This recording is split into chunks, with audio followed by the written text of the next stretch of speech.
Ang mabuting balita ng Panginoon.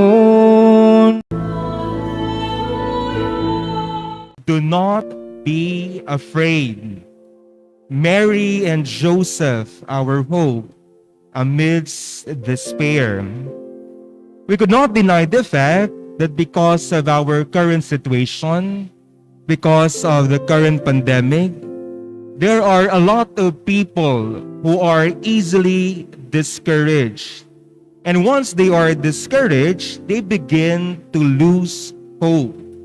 That is why it is not so surprising nowadays that there is an increasing number of people who got depression, even people who become suicidal because they find or they don't find meaning or purpose whatsoever in their life.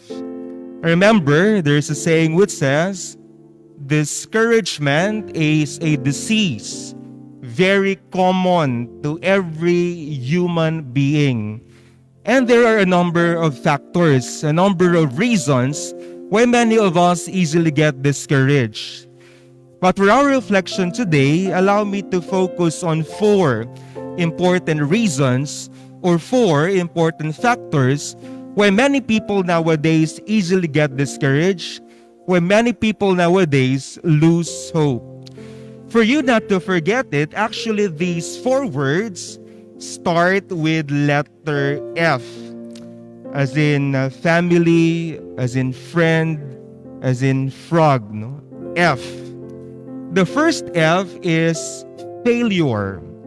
Obviously, once we fail in life, we easily get frustrated. We easily get discouraged. Failure in all aspects of life. Maybe failure in our studies, failure in our relationship, failure in business, failure in work. That's the most common reason why people nowadays lose hope once they failed. Number 2, second F is frustration. Obviously, once you get failed, you easily get frustrated. You easily get disappointed, especially when you don't get the things that you want, when you don't get the things you planned. You easily get frustrated. Number 3, third F is fatigue. Especially when you are pressured, by the world, then the body crumbles. The body is paralyzed. You are being crippled. You experience fatigue in your body. Third F, fatigue. And lastly, fourth F, fourth reason, fourth factor why people nowadays easily get distracted is fear. Fear of the unknown, fear of the uncertainty, fear of what lies ahead of us. We don't know what will happen tomorrow. So dear brothers and sisters, these are the 4 factors. These are the 4 reasons why many of us oftentimes get discouraged in life. What are these again? Number 1, failure. Number 2, frustration. Number 3, fatigue. And number 4, fear. Now the question is, what are the things that we need to do the moment we are faced or the moment we are confronted by these 4 realities? The realities of failure, frustration, fatigue, and fear. Dear brothers and sisters, the first thing that we need to do is we must practice the virtue of acceptance. Pagtanggap lang talaga, pagbaton. We need to accept that in this world, there are so many things we are not in control with. And number 2, we need to accept that no matter you try to do your best, but sometimes your best isn't good enough. I think most of you here are familiar with the song of James Ingram entitled Just Once. Nung Larry is here, I think Nung Larry is very familiar with that song entitled Just once. Isn't it? The first part of that song, no? The lyric says, I did my best, but I guess my best wasn't good enough. The question is this: were there times in your life wherein you felt you did your best, but your best wasn't good enough? As like, for example, you've been preparing for an exam, you've been reading the whole week, but unfortunately, nothing comes out during the exam. You did your best, but your best wasn't good enough.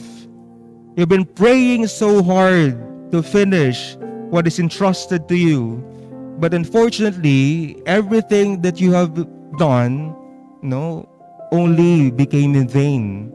You did your best, but your best wasn't good enough. And the tendency for us, once everything that we do put to waste, we easily get discouraged. We easily get discouraged. We easily surrender. We easily give up. But the challenge for us is not really to give up, is not really to surrender, but to continue to thrive harder and move forward, because we know in the end, we will also reap the harvest of everything that we have sown. Diba sa Tagalog, merong kasabihan, pag may itinanim, may aanihin. Pag may tiyaga, may nilaga. Obviously, we are not farmers here, but common sense would tell us na pag nagtanim ho tayo, hindi naman automatic, kinabukasan, bubunga yan, tutubo yan, lalago yan. It really takes time.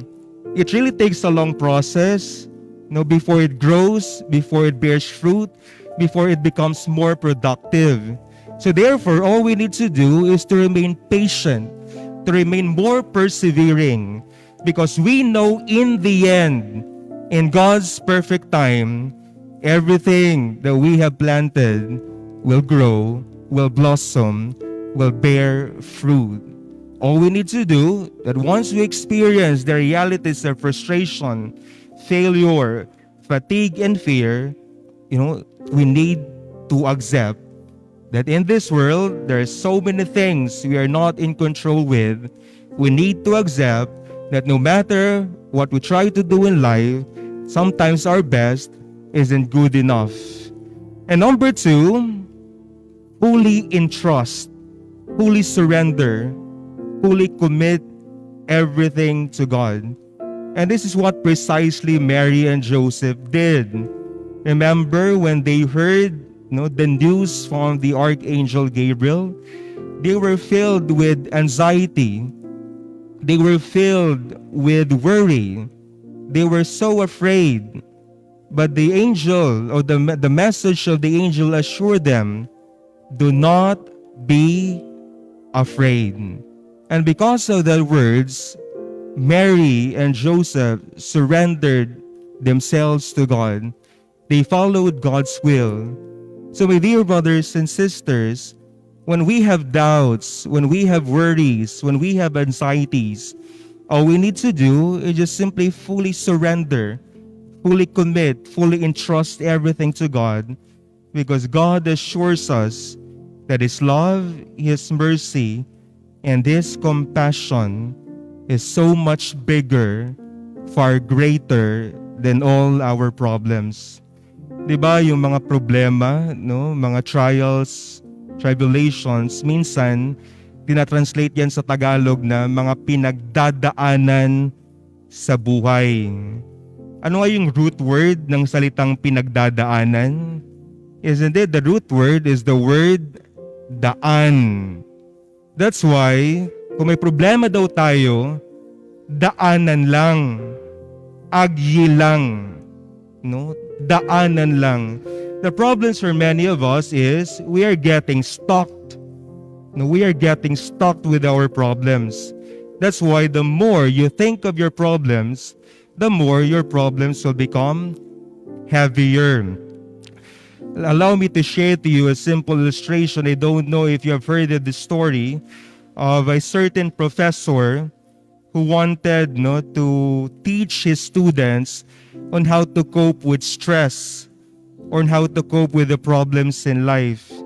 And at the middle of their class, itong professor kumuha ng baso, isang basong tubig. Wala akong dalang props, example lang. Isipin niyo isang basong tubig. Tinanong niya, yung kanyang mga estudyante, what is the weight of this glass? Gaano kabigat ito? And then some of the students would say, sir, maybe 8 ounce. Others would raise their hands, sir, maybe 10 ounce. Others would say, sir, maybe 12 ounce. And then the professor told them, actually, the weight of this glass does not matter. What matters the most is how long are you holding this glass? Because objectively speaking, a glass of water is very light. Magaan lang. But try to hold the glass for 1 whole hour. Try to hold the glass for 1 whole day, for 1 whole week. What will happen to your arm? Your arm will be paralyzed because you're holding the glass for a very long time. So in other words, the longer you hold the glass, the heavier it becomes. Let me repeat. The longer you hold the glass, the heavier it becomes. The same is also true with our problems. The more you think of your problems, the heavier it becomes. Buangon ka sa iyong problema. Kung pamahaw, panyaga, panyapon, panumdum mo ang iyong problema. Surrender them to God, fully entrust them to God, because as what I have said, God assures us that His love, His mercy, and this compassion is so much bigger, far greater than all our problems.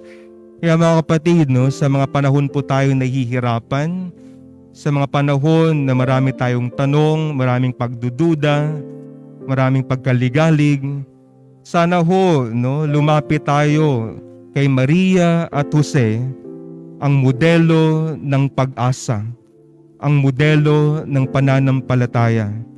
Sa mga panahon nawawalan tayo ng pag-asa, kapit lang, laban lang, dasal lang, may awa ang Diyos, mahal tayo ng Diyos, at sa huli, meron ding magandang mangyayari. Sabi nga sa Tagalog, na sa Diyos ang awa, na sa tao ang gawa. You simply do your best, and God will do the rest. In short, padayon lang. Amen.